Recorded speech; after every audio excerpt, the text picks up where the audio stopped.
हमारी दुनिया क्लास 8 का इकाई 1 का आपको पढ़ेंगे। चैप्टर का नाम है भूमि, मृदा एवं जल संसाधन।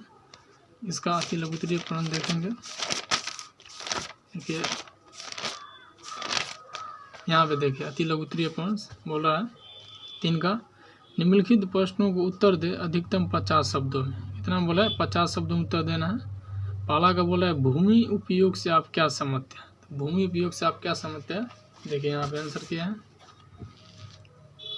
देखिए लिख दिए भूमि उपयोग से आप क्या समझते हैं। देखिए भूमि के उपयोग अनेक हैं, भूमि का उपयोग अनेक है। भूमि पर कृषि कार्य होते हैं, कृषि कार्य होते हैं जिससे हमें अन्न और सब्जियां प्राप्त होती है। देखिए भूमि पर क्या होता है, पेड़ पौधा जो रोपा जाता है, तो जैसे गेहूँ हो गया, धान हो गया, भूमि पर ही उपजाया जाता है। उससे क्या होता है, हम खाना खाते हैं। जैसे में देखिए बाग बगीचे भूमि पर ही लगाए जाते हैं, याद कर लीजिएगा। जिनसे हमें फल मिलते हैं। मकान, गांव, नहर, तालाब, नहर, चापाकल और कुआं, सड़क, मार्ग, रेल मार्ग, कारखाने, विद्यालय इत्यादि भूमि पर ही बनते हैं। देखिए भूमि नहीं रहेगा तो ये सब रहेगा नहीं, ना रहेगा। तो याद कर लीजिएगा भूमि उपयोग से आप क्या समझते हैं। तो ये वाला याद कर लीजिएगा, यहाँ से यहाँ तक याद कर लीजिएगा। देखिए दूसरा का क्या बोल रहा है, मृदा निर्माण में सहायक कारकों का उल्लेख कीजिए। मृदा निर्माण में सहायक कारकों का उल्लेख बोल रहा है। तो देखिए दूसरा का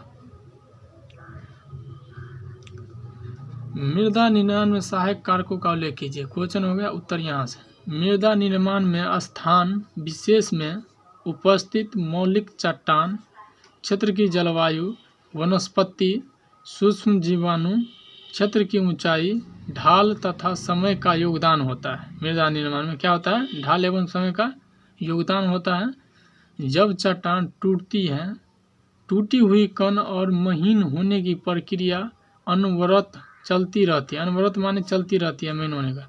लाखों लाख वर्ष बाद चट्टान टुकड़े भौतिक, रासायनिक एवं जैविक शत्रुशरण आदि के फलस्वरूप महीन कणों में बदल जाते हैं, जिससे मृदा का निर्माण होता है।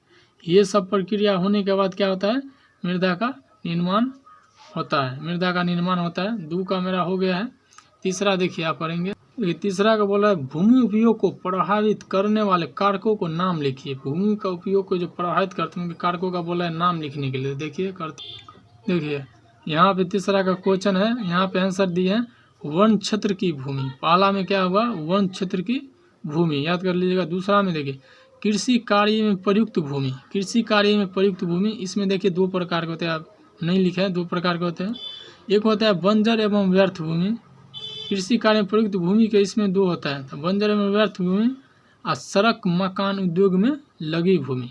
तो ये पहला का वन क्षेत्र की भूमि, दूसरा में कृषि कार्य में प्रयुक्त भूमि, दूसरा में कृषि कार्य में प्रयुक्त भूमि। तीसरा का देखिए क्या बोला, प्रति भूमि।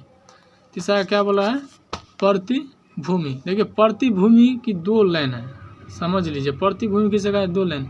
एक होता है चालू प्रति, इसमें होता है एक चालू प्रति। तो चालू प्रति किसे कहते हैं, जिस भूमि पर 1 वर्ष या उससे कम समय से कृषि नहीं की गई हो। कहने का मतलब चालू प्रति में क्या होता है, 1 साल में उससे कम से कम कृषि नहीं, 1 साल के अंदर माने फसल उसल नहीं उगाया हो तो वो चालू प्रति हो गया। और इसी में प्रति में एक अन्य क्या बोला जाता है, अन्य प्रति भूमि। अन्य प्रति भूमि किसे कहा जाता है, जिस भूमि पर 1 वर्ष से अधिक तथा 5 वर्ष से कम समय से कृषि नहीं की गई हो, तो वो अन्य प्रति भूमि हो गया। ये आपको बता दिए, थोड़ा समझ लीजिएगा। तो ये हो गया तीसरा में प्रति भूमि, इसकी विशेषता बता दी है। चौथा हम बोल रहा है अस्थाई चारागार और बंजर भूमि। चौथा में क्या बोला है, अस्थाई चारागार और बंजर भूमि। देखिए बंजर भूमि किसे कहा जाता है, देखिए बता देते हैं। बंजर भूमि उससे कहा जाता है, देखिए जिस भूमि पर 5 वर्ष से अधिक समय से खेती न की गई हो। कहने का मतलब ये हुआ जिस भूमि पर 5 साल जो रहता है उससे अधिक बार खेती नहीं किया गया हो तो उसे क्या कहते हैं, बंजर भूमि। तो चौथा का होगा स्थायी चारागार भूमि। अब पचमा में देखिए, पचमा में क्या बोल रहा है, शुद्ध बोई गई भूमि। शुद्ध बोई में शुद्ध तरीका से बोई गई भूमि। तो तीसरा का मेरा हो गया, याद कर लीजिएगा, नोट कर लीजिएगा। चौथा है शत्रुचरण से क्या अभिप्राय, शत्रुकरण से विशेषता बताया क्या है। तो देखिए यहाँ पे हम कर दिए हैं, देखिए बोल रहा है यहाँ पे क्वेश्चन है, यहाँ पे आंसर बोल रहा है जब चट्टानें समय के साथ टूटकर अपने ही स्थान पर टुकड़े के रूप में बिखरने लगते हैं। कहने का मतलब चट्टान जो रहता है वो टूटकर जिस स्थान पर रहता है उसी स्थान पर पहुंच जाता है, बिखरने लगती है, माने एक ही स्थान पर बिखरने लगती है। तो उस प्रक्रिया को अपक्षय या शत्रुक्षरण कहते हैं। इसको, इस प्रक्रिया को अपक्षय भी बोल सकते हैं या शत्रुक्षरण भी कह सकते हैं।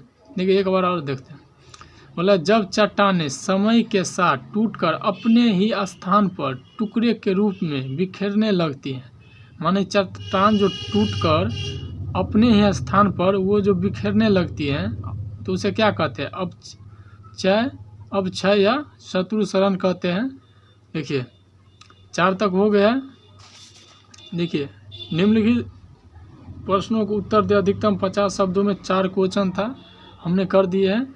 और इसमें बोला है अधिकतम 200 शब्दों में उत्तर देने के लिए। ये अति लघुत्तरीय प्रश्न है, ये दीर्घ लघुत्तरीय है। हम नेक्स्ट वीडियो में करेंगे ये वाला, ये जो है हम नेक्स्ट वीडियो में करेंगे। वीडियो पसंद लगा हो तो वीडियो को लाइक शेयर एंड कमेंट जरूर कीजिए और चैनल को सब्सक्राइब कर लीजिए। ये वाला वीडियो सब खाली स्थान ये सब एक नंबरी सब नहीं देखे तो जाके प्ले लिस्ट में पड़ा है, जाके देख लीजिए।